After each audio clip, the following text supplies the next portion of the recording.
Hello everyone, welcome back to our channel little chef and mom. आज मी super soft आणि super yummy pancake बनवले. 5 मिनिटात होणारी सुपर इझी रेसिपी मी कशी केली चला पाहूया. मी येथे 1 वाटी गव्हाचं पीठ घेतलेलं आहे. त्याच वाटीने 1/4 पेटी साखर घेतलेली आहे. थोडासा ब्राऊन कलर येण्यासाठी मी इथे 1 चमचा जॅगरी पावडर टाकली आहे. आता हे सर्व व्यवस्थित मिक्स करून घेऊ. हा बाउल छोटा पडतोय म्हणून मी मोठ्या बाउलमध्ये हे शिफ्ट करून घेतलं. आता यामध्ये 1/4 चमचा बेकिंग पावडर टाकली. त्याच्या निम्मा बेकिंग सोडा टाकला. 1 मोठा चमचा गाईचं तूप टाकलं. तुपामुळे पॅनकेक ड्राय दिसत नाहीत. त्यामध्ये 1 कप कोमट दूध टाकलं. कोमट दुधामुळे तूप मेल्ट होतं.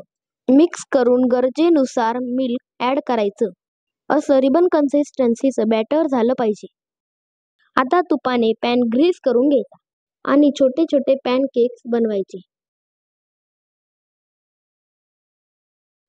लीडने कव्हर करून व्यवस्थित शेकून घ्यायचे. पलटी मारून मस्त गोल्डन कलरवर शेकायचं.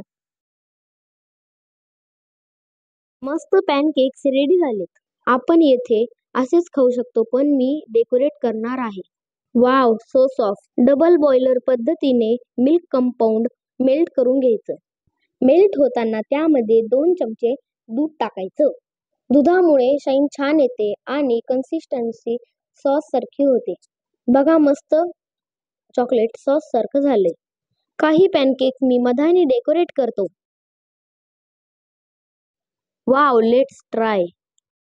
हनी फ्लेवर फर्स्ट. वाव, मस्त.